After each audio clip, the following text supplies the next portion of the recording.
बुद्ध जयन्तीका अवसरमा बुद्ध जन्मस्थल लुम्बिनी झकेझकाउ। कान्तिपुर समाचारमा आज नेपाली कांग्रेसका तर्फबाट मन्त्री बनेका 3 जनाले शपथ लिएसँगै सम्हाले जिम्मेवारी। निजी विद्यालयले पनि छात्रवृत्ति दिनुपर्ने नियम कार्यान्वयन नगर्दा नियामक मुखदर्शक।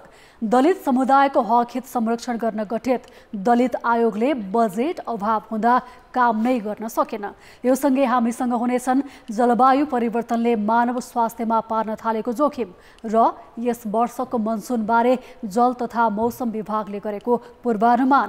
अन्तर्राष्ट्रियमा रुसी राष्ट्रपति पुटिनलाई अन्तर्राष्ट्रिय फौजदारी अदालतमा उभ्याउन युक्रेनको माग र खेलकुदमा एसियाली खेलकुद र काभा नेसन्स लिगका खेलाडी छनौटको अपडेट। नमस्कार, अब मुख्य समाचार। नक्कली शरणार्थी प्रकरणमा नेता र उच्च पदस्थ कर्मचारी तानिएपछि राजनीति तरङ्गित। सचिव रायमाझीलाई जोगाउने प्रयासमा प्रधानमन्त्री भेट्न सिंहदरबार पुगे एमाले अध्यक्ष ओली। पुल मर्मत नहुँदा वर्षायाममा राजमार्गको यात्रा जोखिमपूर्ण। पूर्व पश्चिम राजमार्गका 50 वर्ष पुराना 600 पुल जीर्ण। बजेट अभावलाई बहाना बनाएर पन्छिँदै सडक विभाग। दोस्रो कार्यकालको पहिलो अधिवेशन पनि अलमलमै बिताउँदै प्रदेशसभा। कानुन निर्माण र संसदीय समिति गठन हुनै सकेनन्। सरकार हेरफेरमा अलमलिँदा लक्ष्य पहिल्याउन कठिन। रुसी राष्ट्रपति पुटिनलाई अन्तर्राष्ट्रिय फौजदारी अदालतमा उभ्याउनु पर्ने युक्रेनका राष्ट्रपति जेलेन्स्कीको भनाई। युद्ध अपराध हेर्न छुट्टै निकाय बनाउन माग। र सङ्कटा विरुद्ध 3-1 को जित निकाल्दै मसिन्द्र क्लब ए डिभिजन लिगको 5औं स्थानमा उक्लियो। एनआरटी र एपिएफ बीचको खेल 1-1 को बराबरीमा।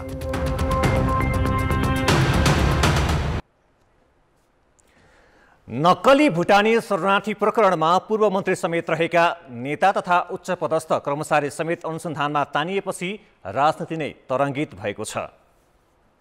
नेकपा एमालेका सचिव तथा पूर्व मन्त्री टोप बहादुर रायमाझीलाई समेत प्रहरीले पक्राउको सूचीमा राखेपछि एमाले अध्यक्ष केपी शर्मा ओलीले प्रधानमन्त्री पुष्पकमल दाहाललाई भेटेर असन्तुष्टि जनाएका छन्। प्रधानमन्त्री दाहालसँग रायमाझीको विषयमा कुरा गर्न ओली आज दिउँसो प्रधानमन्त्री कार्यालय सिंहदरबार पुगेका थिए। दाहालसँगको भेटपछि बाहिरिने क्रममा ओलीले दोषी उम्कन नहुने र निर्दोष फस्न नहुने प्रतिक्रिया दिए। तर पटक पटक मन्त्री भइसकेका र बहालवाला सांसद रहेका रायमाझीलाई बाटोबाटैबाट समात्नुपर्ने कारण नभएको ओलीको भनाइ छ। उनले प्रधानमन्त्रीसँगको भेटमा रायमाझीमाथि षड्यन्त्र भएको भन्दै ध्यानाकर्षण गराएका छन्।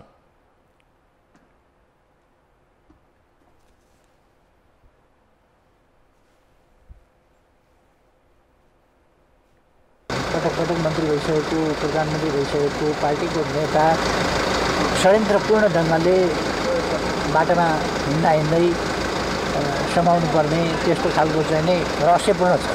किन त्यो भागेर उम्केर कतै जाने खालको मान्छे त होइन। नक्कली भुटानी शरणार्थी प्रकरणमा मुछिएका रायमाझी हिजो गृह जिल्ला अर्घाखाँचीको एक कार्यक्रममा सहभागी भई हिजो नै काठमाडौँ हिँडेको बताइएको छ।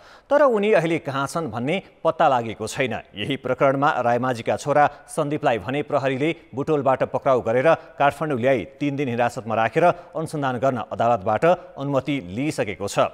अहिलेसम्म 8 जनालाई पक्राउ गरिएको र थप 10 जनाका बारेमा अनुसन्धान भइरहेको प्रहरीले जनाएको छ। अब यो हाम्रो अनुसन्धानको विषयवस्तु हो। उहाँ पनि हाम्रो निगरानीमा हुनुहुन्छ। निगरानीमा भन्नाले उहाँ हाम्रो खोजीमा हुनुहुन्छ। उहाँ पनि अब हाम्रो नियन्त्रणमा अहिलेसम्म आएको जानकारी छैन। आयो भने त यहाँहरूले पाउनु नै हुनेछ। प्रहरीका अनुसार भुटानी शरणार्थी बनाएर अमेरिका पठाउने नाममा 10 देखि 50 लाख रुपियाँसम्म लिएको भन्दै 20वटा उजुरी परेको छ। गिरोहलाई सघाएको आरोपमा पूर्व गृहमन्त्री रामबहादुर थापाका सल्लाहकार इन्द्रजित राई र उपराष्ट्रपतिको कार्यालयका सचिव टेकनारायण पाण्डेलाई पनि प्रहरीले पक्राउ गरिसकेको छ। थप केही सरकारी अधिकारी र राजनैतिक नेताहरूमाथि प्रहरीले अनुसन्धान गरिरहेको बताइएको छ। सामान्य अवस्थामै दैनिक जसो दुर्घटना हुने हाम्रा राजमार्गहरूमा वर्षायाममा त यात्रा झनै जोखिमपूर्ण हुने गर्छ। बाढी पहिरोमा पर्नु र सडक तथा पुल भत्केर घन्टौँ सडकमै बिताउनु सामान्य जस्तै हो। 50 वर्ष अघि निर्माण गरिएका पूर्व पश्चिम राजमार्गमा 600 भन्दा बढी पुल अहिले जीर्ण भइसकेका छन् र यसले थप चुनौती थपिरहेको छ। 50 वर्षलाई डिजाइन गरिएका पुलको समयमा मर्मत हुन नसक्दा र पुलको क्षमताभन्दा बढी भार बोकेका गाडीको आवत जावत बढेपछि अहिले अधिकांश पुलको विकल्प खोज्ने बेला भइसकेको छ। तर सडक विभागले बजेट अभावलाई बहाना बनाउँदै आएको छ। गत मङ्गलबार धादिङको धुनेबेसी नगरपालिका वडा नम्बर 6 स्थित गणेश खोलाको पुल भासिएपछि पृथ्वीराज मार्ग झन्डै 12 घण्टा अवरुद्ध भयो। निर्माणाधीन पुलको फाउन्डेसन नै भासिएपछि सडक सुचारू गर्न सडक विभागको सम्पूर्ण युनिटलाई हम्मे पर्यो।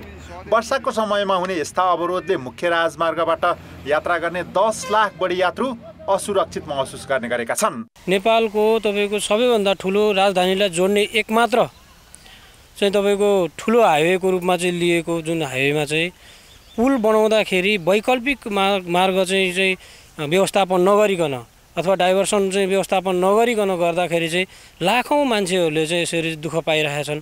अब यो राज्य कतिसम्म बेखबर अथवा व्यथितिमा चाहिँ चलेको छ भन्ने कुरा एउटा यो उदाहरण हो। सडक विभागका अनुसार अहिले देशभर 2000 पुल सञ्चालनमा छन्। 800 निर्माणाधीन छन्। तर वर्षौंदेखि निर्माण सुरु भएका तर सम्पन्न हुन नसकेका 66वटा पुल रुग्ण अवस्थामा पुगेका छन्।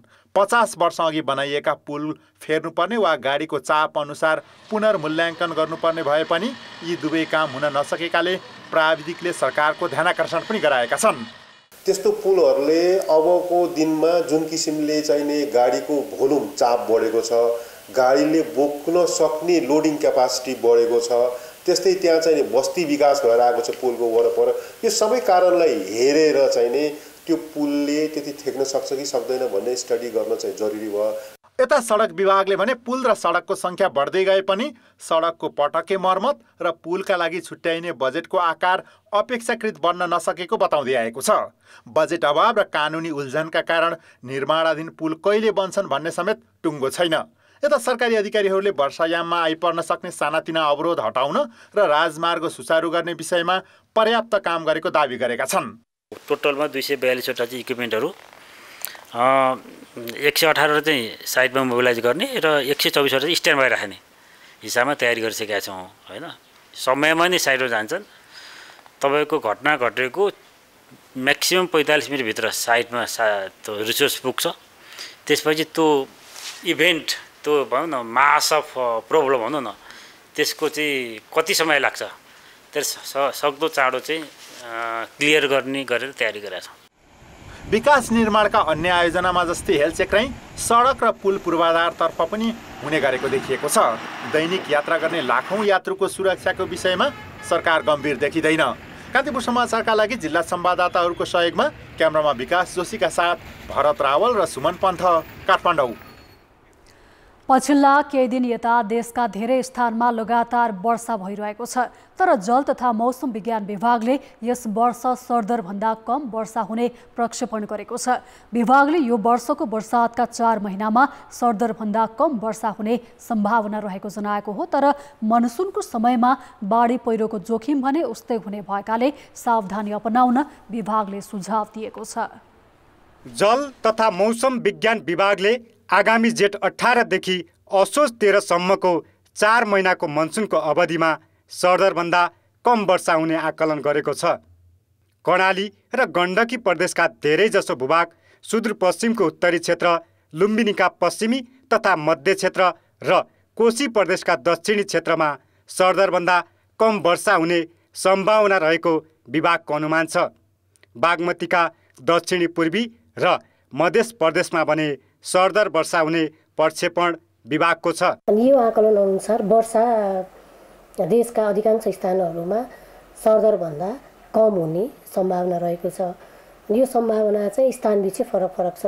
नेपालमा वर्षातको समयमा हुने बाढी, पहिरो र डुबानका कारण धेरै जनधनको क्षति हुने गरेको छ। यस वर्ष पनि क्षति हुन सक्ने सम्भावना रहेकाले बेलैमा न्यूनीकरणमा लाग्न विज्ञले सुझाव दिएका छन्। कोशीको तल सुनसरी, सप्तरीको तटीय क्षेत्र, नारायणीको चितवन नवलपरासीका तटीय क्षेत्रहरू, कर्णालीको पनि तल्लोको तटीय क्षेत्रहरू जुन राजमार्गभन्दा तल्लो तटीय क्षेत्रहरू, महाकालीको पनि तल्लो तटीय क्षेत्र लगायत अनि मजौला नदीहरूको पनि, कन्काईको पनि मुख्य गरेर यो पूर्व पश्चिम राजमार्गभन्दा तल कमला नदीको पनि तराईको क्षेत्र, बागमती नदीहरूको तराईको क्षेत्र लगायत समग्र प्रदेश 2 र तराईका क्षेत्रहरूमा चाहिँ बाढीले बढी क्षति पुर्याउने गरेको छ। यता राष्ट्रिय विपद जोखिम न्यूनीकरण तथा व्यवस्थापन प्राधिकरणले भने बल्ल जोखिम न्यूनीकरणको कार्यविधि बनाउन सुरु गरेको छ। विगतका वर्षहरूमा क्षति पुर्याउने खोला, किनार र पहिरो गएका स्थानको अध्ययन गरेर जोखिमयुक्त क्षेत्र पहिचान गर्ने तयारी प्राधिकरणको छ। प्राधिकरणले प्रभावित थप 44 वटा क्षेत्रमा साइरन जडान गर्न लागेको हो। कसरी विपदलाई सामना गर्ने, कसरी चाहिँ अब प्रतिकार गर्ने, पूर्व सूचनाहरू कसरी दिने भन्ने कुराको चाहिँ हामीले तयारी गर्छौँ। गत वर्ष मात्रै बाढी, पहिरो र डुबानका 553 वटा घटना भएका थिए। ती घटनामा 123 जनाले ज्यान गुमाएका थिए। घटनामा 32 जना बेपत्ता भएका थिए। त्यस्तै 2343 घर प्रभावित भएका थिए भने 1100 घर आंशिक र 1007 घर भत्किएका थिए। हरेक वर्ष बाढी पहिरोले पुर्याउने क्षति बढ्दै गए पनि सम्बन्धित निकायले बस्ती स्थानान्तरण गर्न त कता हो कता जोखिम न्यूनीकरणका लागि पूर्व तयारीमा समेत गम्भीर देखेका छैनन्। कान्तिपुर समाचारका लागि क्यामेरामा पशुपति बुढाथोकीका साथ प्रकाश बम, काठमाडौँ। वर्षेनी विपदजन्य घटनामा धेरैले ज्यान गुमाउने गरेका छन्। यसको पूर्व तयारी र जोखिम क्षेत्रको पहिचान हुन सकेको छैन। जब विपद पर्छ तब मात्रै तिनै तहका सरकारले चर्चा गर्छन्।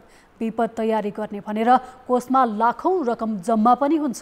समय छँदै हरेक वर्ष विपदको तयारीमा तिनै तहका सरकार चुक्दा दोलखाका नागरिकले विपदमा ज्यान गुमाउने गरेका छन्। गएको वर्ष दोलखामा बाढी र पहिरोले धेरै नागरिक प्रभावित बने। 7 को मृत्यु भयो भने 250 भन्दा बढी घरबारविहीन भए। ती मध्ये धेरै अझैसम्म स्थायी बास नपाएर भौतारिरहेका छन्। तिनै तहका सरकारले विपदजन्यमा परेका नागरिकको उद्धार र बास लगायतमा लाखौं रकम कोषमा राखेका हुन्छन्। तर विपदजन्य घटनाको न्यूनीकरण गर्न खासै चासो राख्दैनन्। विपदपूर्ण सूचना प्रणालीहरू पनि बिग्रिएका छन्। बाढी पहिरोको उच्च जोखिम पहिचान गर्नु त परको कुरा, आफ्ना नागरिकलाई सुरक्षित बनाउने विषयमा तिनै तहका सरकार छलफलमा समेत जुटेका छैनन्। जति पनि भौतिक संरचनाहरू निर्माण गर्दाखेरि त्यसको डिपिआर गर्ने र जमिनको अवस्थालाई पहिले पहिचान गरेर मात्रै त्यहाँ भौतिक पूर्वाधारहरू निर्माण गर्यो भने विपदलाई कम गर्न सकिन्छ। तर यसको व्यवस्थापनको लागि चाहिँ सङ्घीय सरकार, प्रदेश सरकार र स्थानीय सरकारको सहकार्य जरुर छ। पछिल्लो समय मानव निर्मित विकासले विपदजन्य घटना बढ्दो छ। खास गरी सडक लगायतका संरचना बनाउँदा स्थानीय तहमा विपदको जोखिम बढ्दो छ। सडककै कारण गएका वर्षहरूमा दोलखामा धेरै नागरिक घरबारविहीन बने। तर अझै पनि विपद न्यूनीकरण गरेर सडक निर्माणको कुनै योजना बन्न सकेको छैन, जसका कारण गाउँका स्थानीयका लागि खनिएका ग्रामीण सडकले गाउँ नै जोखिम परे पनि विपदजन्यबाट जोगाउने योजना कागजमा सीमित छन्। वडामा तपाईँ हामी सबैलाई थाहा नै छ, थोरै बजेट आएको हुन्छ र त्यो थोरै बजेटले हामीले खासै विपद व्यवस्थापन गर्न सकिँदैन र राज्यले चाहिँ ठुल्ठुलो मात्रामा चाहिँ अब विपदको लागि पैसा छुटाएको हुन्छ। अब त्यो चाहिँ त्यो बजेट चाहिँ वडै मार्फतबाट चाहिँ दिन पाए भने धेरै राम्रो हुने थियो। वर्षायाममा खास गरी पहाडी क्षेत्र पहिरोको चपेटामा पर्ने गरेको छ। दोलखाका पहिरोको उच्च जोखिम पहिचान भएका गाउँहरू अझै पनि स्थानान्तरण हुन सकेका छैनन्। हरेक वर्ष पहिरोबाट जोगिन स्थानीयले घर छाड्ने गरेका छन्। तर समय हुँदा तिनै तहका सरकारले यस्ता बस्तीको समस्या समाधान भन्दा विपदमा परेपछि मात्रै अग्रसरता देखाउने गरेका छन्, जसका कारण हरेक वर्ष दोलखामा विपदमा परेर ज्यान गुमाउने र घरबारविहीन हुने क्रम बढ्दो छ। कान्तिपुर समाचारका लागि केदार शिवाकोटी, दोलखा। अब जनताको आवाज हामीले आज सातै प्रदेशमा सोधेका छौं। वर्षायाममा हुने बाढी, पहिरो र डुबान जस्ता विपद न्यूनीकरणका लागि कस्तो सावधानी अपनाउनु पर्ला?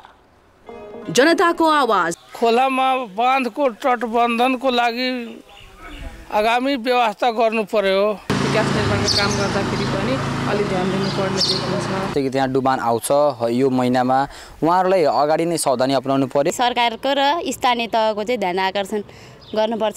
तटबन्ध लगाउनु पर्यो र पेछाप र पानीहरू रोप्नु पर्यो। खोलाको छेउछाउमा अब तारबार गर्ने बुझे छ नि सर, यसलाई चाहिँ रोक्ने काम गर्नुपर्छ। सरकारले हामीलाई हेरिदिए भए, तारजाली लगाइदिए भए, खोलो सेभ गरिदिए भए त्यही राम्रो हुन्थ्यो। चुरे क्षेत्रबाट भइरहने अवैध रूपमा ढुङ्गा गिट्टी बालुवाहरूको चोरी निकासीलाई नियन्त्रण गर्नु पर्यो। तटबन्ध ढल निकास जस्ता विषयहरूमा बजेटको उचित व्यवस्थापन गरी बस्ती व्यवस्थापन गर्नु पर्यो। पहिरो जाने ठाउँ छ भने अन्त बस्ने बासको व्यवस्था गर्नु पर्यो। भूभान क्षेत्रमा चाहिँ जाने पानीलाई पुले कोरेसो खोलेर तटबन्धन गर्ने, वृक्षारोपणहरू गर्ने अनि बस्ती बचाउ अभियानहरू हुन्छ नि त्यो सञ्चालन गर्ने। वृक्षारोपण गर्नु पर्यो। खरे खोलाहरूको बालुवाहरू निकालेर त्यो उत्खनन गर्नु भएन। पहिलो कुरा चाहिँ सरकारले आउन सक्ने सम्भावनाहरूको लागि पूर्व तयारी जस्तै ड्यामहरू बनाउने, वृक्षारोपणहरू गर्ने। विपद न्यूनीकरणको लागि तिनै तहको सरकारले आवश्यक सामग्रीहरू उपलब्ध गराइदिनुपर्छ। सञ्चार माध्यमबाट सचेतना र शिक्षामूलक चाहिँ कार्यक्रमहरूको प्रस्तुति हुनुपर्छ। सामानहरू समयमा जुटाएर राखेमा न्यूनीकरण गर्न सजिलो हुन्छ। मापदण्ड बनाइन्छ तर त्यसलाई पालना गरिन्न। कसरी हुन्छ बजेट सक्ने? विपद व्यवस्थापनसँग जोडिएका हरेक सङ्घ संस्थाहरू छन्। यी संस्थासँग जोडिएर अहिलेदेखि व्यवस्थापनको काम सुरु गर्दा राम्रो हुन्छ। सावधानीका तरिकाहरू सिकेर चाहिँ हामीले पूर्व तयारी विपद व्यवस्थापन गर्न सकिन्छ।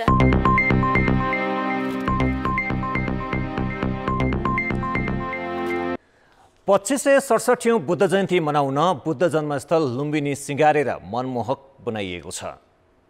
मायादेवी मन्दिर, अशोक स्तम्भ लगायतका पुरातात्विक संरचनामा रङरोगन तथा सरसफाई गरिएको हो।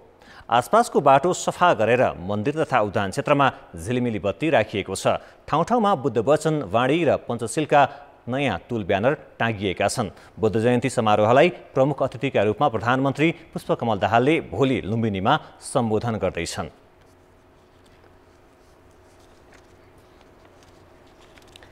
यसै विषयमा थप जानकारी दिन सहकर्मी भुवन पाण्डे लुम्बिनीमा आएका छन्। भुवन, लुम्बिनी भोलिको बुद्ध जयन्तीका लागि के कस्तो तयारी छ लुम्बिनीमा?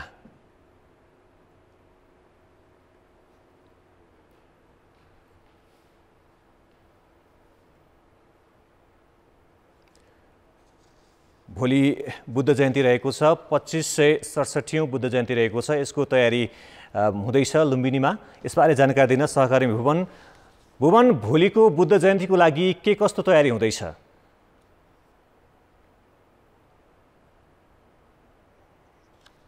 हामी सहकर्मी भुवनसँग केही बेरमा पुनः कुराकानी गर्नेछौँ। बाँकी समाचार, नवनियुक्त 3 मन्त्रीले आज शपथ लिएका छन्। राष्ट्रपति भवन शीतल निवासमा आज आयोजित समारोहमा नेपाली काङ्ग्रेसबाट थपिएका 3 मन्त्रीले राष्ट्रपति रामचन्द्र पौडेल समक्ष पद तथा गोपनीयताको शपथ लिएका हुन्। प्रधानमन्त्री पुष्पकमल दाहालको सिफारिसमा राष्ट्रपति पौडेलले हिजो कानुन, न्याय तथा संसदीय मामिला मन्त्रीमा धनराज गुरुङ, स्वास्थ्य तथा जनसङ्ख्या मन्त्रीमा मोहन बहादुर बस्नेत र युवा तथा खेलकुद मन्त्रीमा डिगबहादुर लिम्बुलाई नियुक्त गरेका थिए। शपथ लगत्तै नवनियुक्त 3 जना मन्त्रीले पदभार ग्रहण गरेका छन्। नेपाली काङ्ग्रेसका उपसभापति समेत रहेका गुरुङ र लिम्बु पहिलो पटक मन्त्री बनेका हुन् भने बस्नेत यसअघि स्वास्थ्य राज्यमन्त्री र सञ्चार मन्त्री भइसकेका छन्। गत पुस 10 मा प्रधानमन्त्री बनेका दाहालले 9औं पटक मन्त्री परिषद विस्तार गर्दा पनि सरकारले पूर्णता भने पाएको छैन। वन तथा वातावरण र खानेपानी मन्त्रालयको जिम्मेवारी अझै पनि प्रधानमन्त्री दाहालसँगै छ। समाचार अझै बाँकी छन्। ब्रेकपछि समाचारमा पुनः स्वागत छ। 2567औं बुद्ध जयन्ती मनाउन बुद्ध जन्मस्थल लुम्बिनी सिँगारेर मनमोहक बनाइएको छ। यस विषयमा कुराकानी गर्न त्यहाँबाट सहकर्मी भुवन पाण्डे प्रत्यक्ष सम्पर्कमा जोडिएका छन्। भुवन, भोलिको बुद्ध जयन्तीको लागि के कस्तो तयारी छ? विकास, यति बेला म लुम्बिनीको मायादेवी मन्दिर परिसरभित्र छु। यति बेला यहाँ बुद्ध बाणीले लुम्बिनी गुन्जायमान भइरहेको अवस्था छ। मेरो पछाडि पृष्ठभूमिमा लुम्बिनीमा रहेको चाइनाको गुम्बाले चाहिँ यहाँ विशाल रूपमा दीप प्रज्वलन गरिरहेको छ, प्रार्थना गरिरहेको अवस्था छ। यहाँ संस्कृति तथा नागरिक उद्यान मन्त्री सुदन किराँती पनि यहाँ कार्यक्रममा समावेश हुनुहुन्छ। अरू लुम्बिनीमा रहेका विभिन्न 34वटा गुम्बाहरूले पनि विभिन्न परित्राण पाठ गरेर लुम्बिनीमा अहिले बुद्ध बाणीले गुन्जायमान गराइरहेको अवस्था छ। विकास, अहिले यति बेला लुम्बिनीमा भुवन, बुद्ध पूर्णिमाको लागि कुन कुन देशबाट अनुयायी या दर्शनार्थीहरू लुम्बिनी आएका छन्? लुम्बिनीमा अहिले 34वटा देशका गुम्बाहरू छन्। त्यो अनुसार चाहिँ लगभग यहाँ धेरैजसो अब एसियन मुलुककै बौद्ध अनुयायीहरू लुम्बिनीमा बुद्ध जयन्ती मनाउन भनेर धेरै आइरहेको देखिन्छ। यहाँ हामीसँग नजिकै पनि थाइल्यान्डबाट, कोरिया, चाइना, श्रीलङ्का, छिमेकी मुलुक भारत, चाइनाबाट पनि धेरै मात्रामा बुद्ध अनुयायीहरू या बुद्ध धर्मावलम्बीहरू चाहिँ यहाँ लुम्बिनीमा अहिले प्रार्थनामा सरिक भएको देख्न सकिन्छ। लुम्बिनी धेरै मनमोहक गराइएको छ। लाइटिङहरू त्यही अनुसारले व्यवस्थापन मिलाइएको छ। बुद्ध बाणी, बुद्ध वचनहरूले चाहिँ यहाँ अहिले धेरै लुम्बिनी गुन्जायमान छ विकासजी अहिले यति बेला। हस्, धन्यवाद भुवन। उनी थिए सहकर्मी भुवन पाण्डे लुम्बिनीबाट।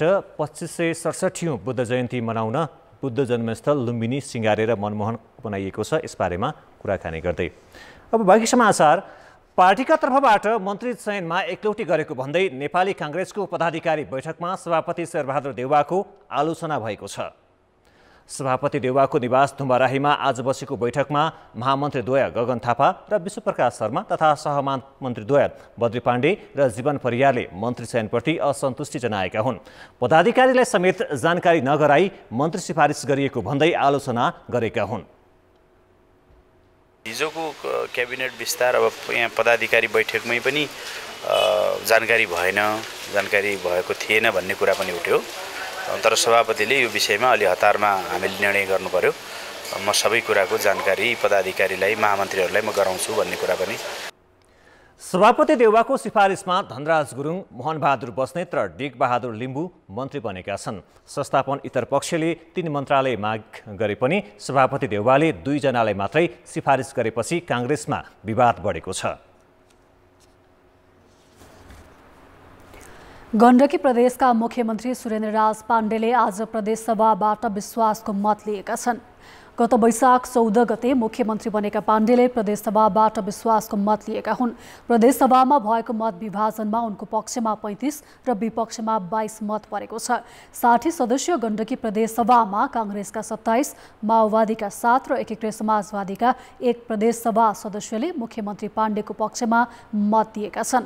22 प्रदेशसभा सदस्य रहेको एमाले विपक्षमा मतदान गरेको छ भने 2 जना प्रदेश सांसद रहेको राप्रपा तटस्थ बस्यो। पहिलो अधिवेशन अन्त्य गर्दै प्रदेशसभाहरू बजेट अधिवेशनको तयारीमा लागेका छन्। 3वटा प्रदेशमा हिउँदे अधिवेशन अन्त्य भइसकेको छ भने बाँकी 4 प्रदेश पनि केही दिनभित्रै अधिवेशन अन्त्य गर्ने योजनामा छन्। दोस्रो कार्यकालको पहिलो अधिवेशन पूरा गर्दै गरेका प्रदेशसभाहरूले कानुन निर्माणदेखि संसदीय समिति गठनको काम भने अघि बढाउनै सकेनन्। सत्ता समीकरण मिलाउनमै अल्झिएका सबै प्रदेशको काम सुरुवातदेखि नै सुस्त देखिएको छ। गण्डकी प्रदेश सभाले पहिलो अधिवेशनमै दोस्रो मुख्यमन्त्रीलाई विश्वासको मत दियो। लुम्बिनी प्रदेश सभाले पनि 2 दिन अगाडि मात्र दोस्रो मुख्यमन्त्रीलाई विश्वासको मत दिँदै अधिवेशन अन्त्य गर्यो। 4 महिना चलेका अधिवेशनको मुख्य काम नै मुख्यमन्त्रीलाई विश्वासको मत दिनु बाहेक अरू देखिएन। प्रदेश सभाले संसदीय समिति समेत गठन गर्न सकेनन्। प्रदेशमा 3वटा विधेयक दर्ता भए पनि कानुनी रूप पाउन सकेनन्। विषयगत समिति पनि नबनेको अवस्था छ र सरकार बन्यो। सरकार बनिसके पछाडि लगत्तै फेरि सरकार फेरिने अवस्था बन्यो र अर्को यो सरकार बनाउने र सरकार फेर्नेमा अलि दलहरू व्यस्तता भएको कुरा यो सबैलाई थाहा नै छ र त्यो कारणले गर्दा हामीले ल्याउन पर्ने विधेयकहरू पनि आइसकेका छैनन्। सरकार हेरफेर र 2 अध्यादेशको प्रतिस्थापन गर्ने बाहेक गण्डकी प्रदेश सभाले पनि पहिलो अधिवेशनमा ठोस काम गर्न सकेन। सभा सञ्चालनको नियमावलीसम्म बनाउन नसकेको गण्डकी प्रदेश सभाको संसदीय समिति गठन अन्यलमै छ। उता बागमती प्रदेशको अवस्था पनि उस्तै छ। मुख्यमन्त्रीलाई 2 पटक विश्वासको मत दिनुलाई उपलब्धि मानेको प्रदेश सभाले समिति गठन गर्न सकेको छैन। पहिलो बैठकदेखि वैशाख 12 गतेसम्मको अवधिमा 18वटा बैठकहरू बसेका छन्, जसमा 2 चोटि विश्वासको मत मुख्यमन्त्रीज्यूले लिनुभएको छ भने 4वटा विधेयकहरू पारित भएका छन्। कर्णाली प्रदेशको पहिलो अधिवेशन पनि मुख्यमन्त्रीलाई 3 पटक विश्वासको मत दिँदै बित्यो। सरकारले 3 पटक विश्वासको मत माग गर्यो र विश्वासको मत पाएको अवस्था छ। त्यसपछि सभामुख र उपसभामुखको निर्वाचन भयो। त्यसपछि कार्यव्यवस्था परामर्श समिति गठन भयो। त्यसपछि हाम्रा 4वटा समिति थिए, 4वटा समिति गठन भएका छन्। त्यसो त कोशी प्रदेश सभाको अधिवेशन चैत अन्तिममै अन्त्य भइसकेको छ। प्रदेशको नामाकरण बाहेक प्रभाव पर्ने कुनै काम पहिलो अधिवेशनबाट भएन। समिति गठन होस् वा नयाँ कानुन निर्माण, केहीमा पनि प्रगति देखिँदैन।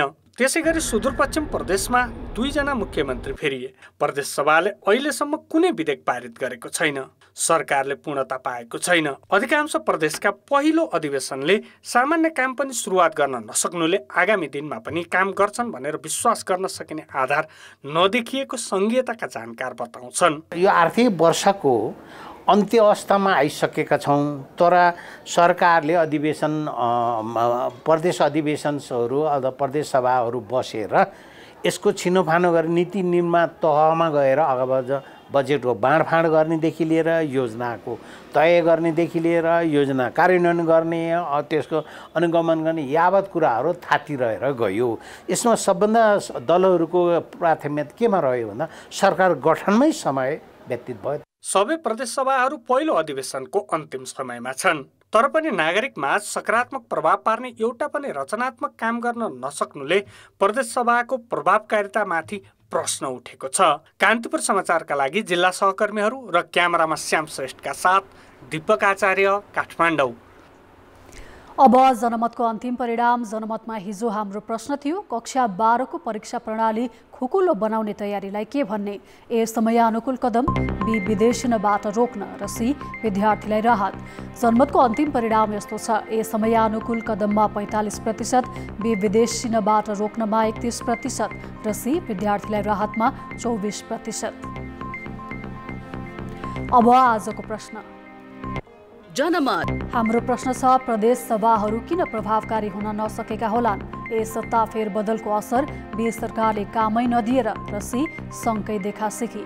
जनमतको अन्तिम परिणाम भोलि साँझ 8 बजेको कान्तिपुर समाचारमा प्रसारण गर्नेछौँ। कृपया NEWS news space A, B वा C टाइप गरी 34001मा SMS गरी आफ्नो मत व्यक्त गर्नुहोला। निजी लगानीमा सञ्चालित विद्यालयहरूले कुल विद्यार्थी सङ्ख्याको 15% अनिवार्य रूपमा छात्रवृत्ति प्रदान गर्नुपर्ने कानुनी व्यवस्था छ। त्यस्तो छात्रवृत्ति जेहेन्दार, विपन्न, जनजाति लगायतलाई समावेशिताका आधारमा दिनुपर्छ। तर विद्यालयहरूले त्यसको पालना नगरेपछि काठमाडौँ महानगरपालिकाले लक्षित वर्गलाई अनिवार्य रूपमा छात्रवृत्ति उपलब्ध गराउन निर्देशन दिएको छ। अनिवार्य तथा निःशुल्क शिक्षा सम्बन्धी ऐनमा संस्थागत विद्यालयहरूले गरिब, विपन्न, जेहेन्दार, जनजाति, महिला, दलित, अपाङ्ग लगायतलाई समावेशिताका आधारमा अनिवार्य रूपमा 15% छात्रवृत्ति उपलब्ध गराउनुपर्ने व्यवस्था छ। काठमाडौँ महानगरभित्र निजी लगानीमा सञ्चालित 535 विद्यालयमा 1,79,000 विद्यार्थी छन्। ऐन अनुसार 26,000 लक्षित विद्यार्थीले छात्रवृत्ति पाउनुपर्ने हो, तर विद्यालयहरूले यसको पालना गरेका छैनन्। छात्रवृत्तिको मोडल पनि चेन्ज गर्नुपर्छ र विद्यालय सञ्चालकलाई सामाजिक दायित्वभित्र राखेर लैजानुपर्छ। अहिले चलिरहेको तौर तरिकामा केही हामीले चाहिँ पक्कै पनि यसलाई पुनरावलोकन गर्नुपर्छ। हामीले अहिले मुलुकभर 6,500 संस्थागत विद्यालयमा करिब 25 लाख विद्यार्थी अध्ययनरत छन्। निःशुल्क शिक्षा सम्बन्धी ऐन अनुसार 500सम्म विद्यार्थी भएकाले 10%, 800सम्म विद्यार्थी भएकाले 12% र त्यसभन्दा माथि विद्यार्थी भएका विद्यालयले 15%सम्म छात्रवृत्ति दिनुपर्छ।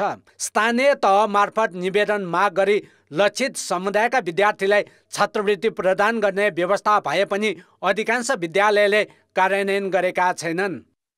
राजनीतिक दबावमा चाहिँ केही विद्यार्थीहरूले छात्रवृत्ति पाएको देखिन्छ र म्याक्सिमम चाहिँ के देखियो भने लक्षित वर्ग जो विद्यार्थीले पढ्न पाउनुपर्छ भनेर जो गइराखेको हुन्छ उनीहरूले चाहिँ छात्रवृत्ति पाएको चाहिँ देखिँदैन। यो निजी विद्यालय सञ्चालकहरूले पनि लक्षित वर्गले छात्रवृत्ति नपाएको स्वीकारेका छन्, तर स्थानीय तहको सिफारिसका आधारमा छात्रवृत्ति उपलब्ध गराउँदै आएको उनीहरूको दाबी छ। नगरपालिका र वडा अध्यक्षको सिफारिसका आधारमा विद्यालयहरूले पहुँचवालालाई मात्र छात्रवृत्ति दिँदै आएका छन्। स्थानीयको वडाध्यक्षदेखि लिएर त्यहाँको सदस्यहरूलाई त्यहाँ पढ्ने विद्यार्थीहरूको अवस्था कस्तो छ त? उहाँहरू साँच्चैकै आर्थिक रूपमा कमजोर हो कि को हो भन्ने थाहा हुन्छ।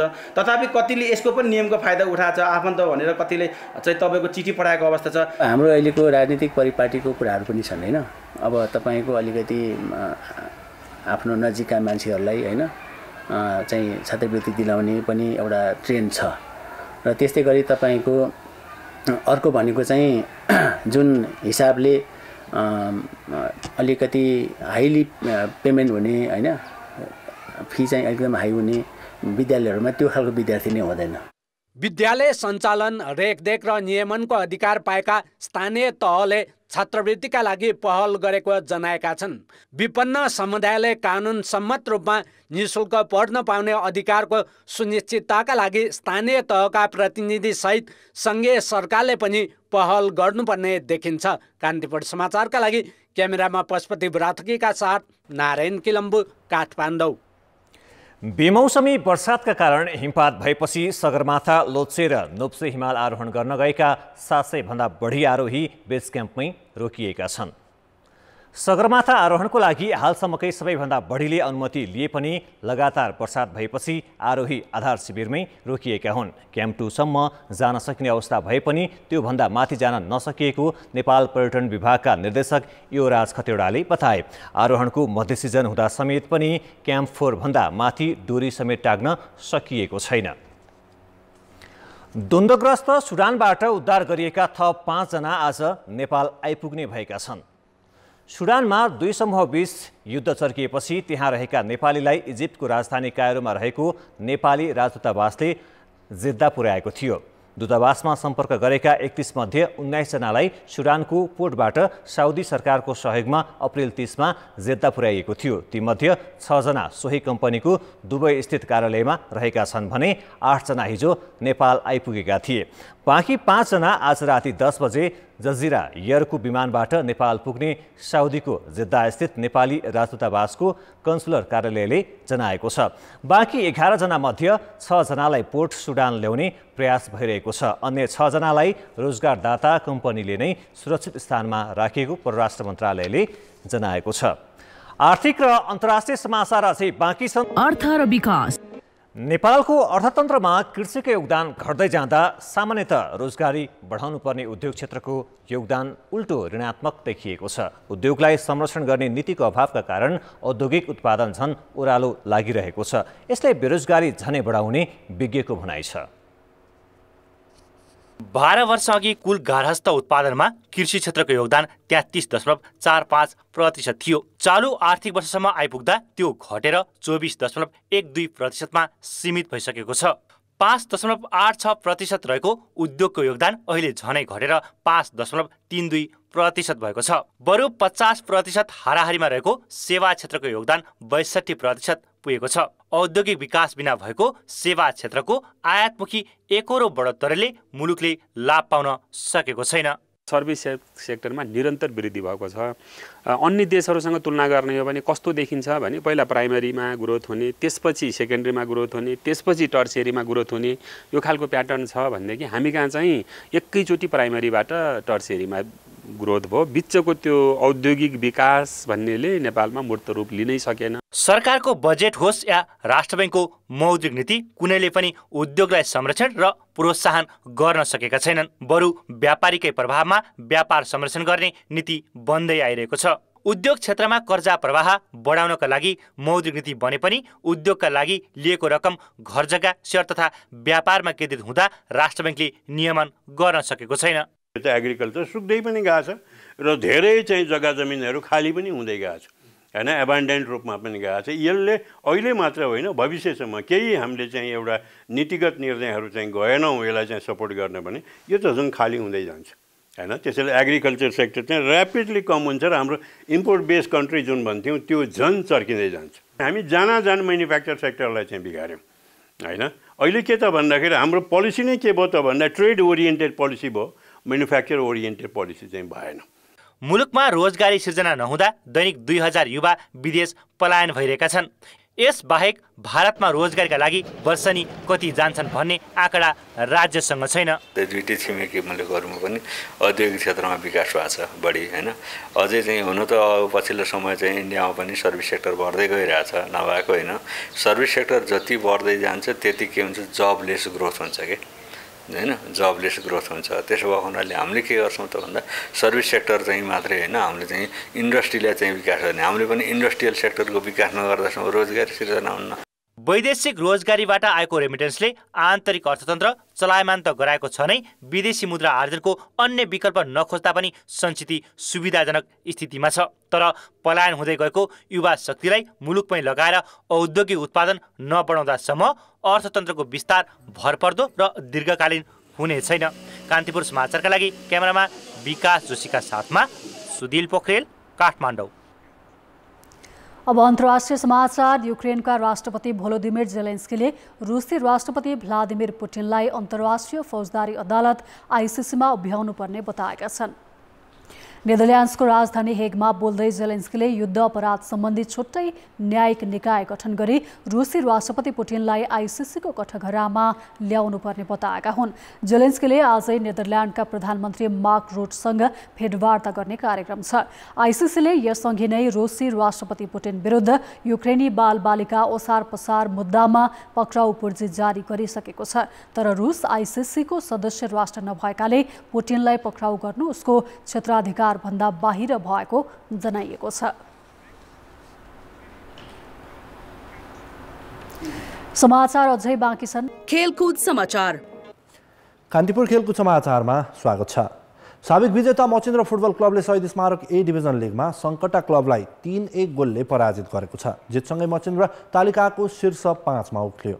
त्रिपुरेश्वर स्थित दशरथ रङ्गशालामा सङ्कटा विरुद्ध मचिन्द्रले सुरुवातदेखि नै दबाव सृजना गरेको थियो। चौथो मिनेटमा देवेन्द्र तामाङले मचिन्द्रका लागि पहिलो गोल गरे। युटा सुजुकीको कर्नरसँगै पुजन उपरकोटीको प्रहार गोलरक्षक टिकेन्द्र थापाले क्लियर गर्न नसक्दा रिबाउन्डमा देवेन्द्रले गोल गरेका थिए। 69औं मिनेटमा अफिज ओलाओलेले मचिन्द्रको अग्रता दोब्बर पारे। उत्सव लिम्बूको पासमा ओलाओलेले सहज गोल गरेका हुन्। त्यस लगत्तै ओलाओलेले गोल थपे पनि अफसाइड घोषित भयो। 78औं मिनेटमा निशान खड्काको क्रसमा जुनियर एन्कुन्गेले उत्कृष्ट हेडर गोल गरेपछि सङ्कटाले अन्तर घटायो। तर 89औं मिनेटमा देवेन्द्र तामाङको फ्रीकिकमा विमल घरती मगरले गोल गरेपछि मचिन्द्रले सहज जित हात पारेको हो। जितसँगै मचिन्द्रको 14 खेलमा 21 अङ्क भएको छ। मचिन्द्रले पछिल्ला 5 खेलमा एक मात्र पराजय बेहोरेको छ। 11औं स्थानको सङ्कटाको भने 16 अङ्क मात्र छ। सङ्कटाको भने पछिल्ला 5 खेलमा यो चौथो पराजय हो। एरमा डोम्बियाले अन्तिम समयमा गोल गरेपछि विभागीय क्लब एपिएफले शहीद स्मारक ए डिभिजन लिगमा न्युरो टिम एनआरटीलाई बराबरीमा रोकेको छ। इन्फा कम्प्लेक्स 7 बाटोमा एपिएफले 1-1 गोलको रोचक बराबरी गर्दै एनआरटीसँग अङ्क खोसेको हो। 58औं मिनेटमा लाल नुन्जामाले गोल गर्दै एनआरटीलाई अघि बढाए। कप्तान विक्रम धिमालको क्रसमा उनले हेडर गोल गरेका हुन्। एनआरटी खेलको अतिरिक्त समयमा सम्हालिन नसक्दा एपिएफले फाइदा उठायो। 7 मिनेट थपिएको अतिरिक्त समयको पहिलो मिनेटमा नै एपिएफका एडमा र एनआरटीका स्टेफन जुनियर एक आपसमा ठोकिएपछि खेल केही बेर अवरुद्ध भएको थियो भने त्यसपछि एनआरटीको प्रदर्शन कमजोर भएको थियो। अतिरिक्त समयको 10औं मिनेटमा सनी श्रेष्ठको क्रसमा एडमाले हेडर गोल गर्दै एपिएफलाई पराजित हुनबाट जोगाएका हुन्। तालिकाको 7औं स्थानमा रहेको एपिएफको 14 खेलमा 19 अङ्क छ। एनआरटी भने 9औं स्थानमा उक्लिएको छ। एनआरटीको समान खेलमा 18 अङ्क छ। राष्ट्रिय भलिबल टिमका नियमित कप्तान इमराना मगरले चीनमा आयोजना हुने एसियाली खेलकुद र किर्गिस्तानमा हुने काभा नेसन्स लिग नखेल्ने भएका छन्। कप्तान इम र लिबेरो ईश्वर थापा राष्ट्रिय भलिबल टिमबाट बाहिरिएका हुन्। भलिबल सङ्घले अहिले दुवै प्रतियोगिताका लागि खुला छनौट सञ्चालन गरिरहेको छ। छनौटमा सहभागी 36 खेलाडीबाट प्रारम्भिक चरणमा सङ्घले 18 खेलाडी छनौट गर्नेछ। सङ्घले राष्ट्रिय टोली घोषणाको आधार नै खुला छनौट बनाएको हो। छनौटमा सहभागी नभएपछि इम र ईश्वर स्वतः टिमबाट बाहिरिएका हुन्। त्रिपुरेश्वर स्थित राखेप कबडहलमा जारी 3 दिने खुला छनौटमा सङ्घले पहिलो दिन हिजो 21 खेलाडी छानेको थियो। छनौट 23 गतेसम्म सञ्चालन हुनेछ। गणेश ठगुन्ना संयोजक रहेको छनौट कमिटीमा विदेशी प्रशिक्षक जान देब्रान्ड, प्रशिक्षक जगदीश भट्ट, सहायक प्रशिक्षक भरत यादव र जुनु पुन सदस्य छन्। अहिले मफसलमा देशैभरिमा मुख्यमन्त्री कपदेखि लिएर धेरै गेमहरू सञ्चालन भइरहेको हुनाले उल्लेखनीय सहभागिता त भएन, तर पनि 40 जना जतिको सिनियर खेलाडीहरू जुनियर खेलाडीको सहभागिताबाट हामीले प्रारम्भिक चरणमा 18 जना हामीले खेलाडीहरूलाई अहिले प्रारम्भिक चरणको पर्सेन्टमा राख्ने र टुर्नामेन्टको 10 दिन अगाडि हामी फाइनल सिलेक्सन गरेर उक्त प्रतियोगितामा सहभागी हुन्छ। छनौटको अन्तिम चरणमा स्थान बनाउने 18 खेलाडीको नामावली सङ्घले भोलि मात्र सार्वजनिक गर्नेछ। 18 खेलाडीलाई करिब 1.5 महिना बन्द प्रशिक्षणमा राखेर एसियाड र काबा नेसन्स लिग खेल्ने अन्तिम 12 सदस्य टोली घोषणा हुनेछ। काबा नेसन्स लिग असार 4 देखि 10 गतेसम्म किर्गिस्तानमा आयोजना हुँदैछ। प्रतियोगितामा नेपालसहित Pakistan, Iran, Kyrgyzstan, Tajikistan, Uzbekistan र तुर्कमेनिस्तान गरी 7 देशको सहभागिता रहनेछ। यस्तै एसियाली खेलकुद असोज पहिलो सातादेखि चीनको ह्वाङजाओमा हुनेछ। राष्ट्रिय खेलकुद परिषदले 9औं राष्ट्रिय खेलकुदका स्वर्ण विजेता खेलाडीको खातामा पुरस्कार रकम जम्मा गरेको छ। राखेपले आजसम्म 1,72,20,000 रकम खेलाडीको खातामा पठाएको हो। अब 14,20,000 जम्मा गर्न बाँकी छ। गत असोज र कार्तिकमा सम्पन्न 9औं राष्ट्रिय खेलकुदका स्वर्ण विजेता खेलाडीलाई राखेपले पुरस्कार घोषणा गरेको थियो। राखेपले 840 स्वर्णको 1,56,40,000 पुरस्कार खेलाडीको खातामा जम्मा गर्नेछ, जसमध्ये 61 खेलाडीको खातामा 76 स्वर्णको रकम जम्मा हुन नसकेको जनाइएको छ। यी खेलाडीको खाता यकिन गर्न ढिलाइ भएकोले रकम जम्मा नभएको र केही दिनमा यो रकम निकासा हुने राखेपले जनाएको छ। राखेपले 9औंमा व्यक्तिगत तर्फका स्वर्ण विजेतालाई 25,000 र सामूहिक तर्फ 15,000 जनही पुरस्कार दिने घोषणा गरेको थियो। खेलकुद समाचार अहिलेलाई यति नै। अब मौसम सम्बन्धी जानकारी।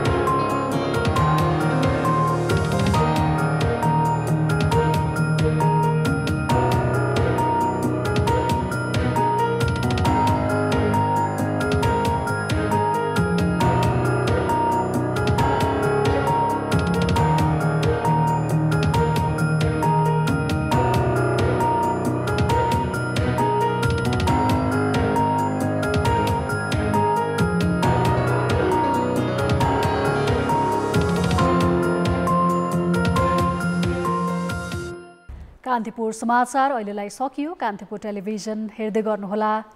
नमस्ते।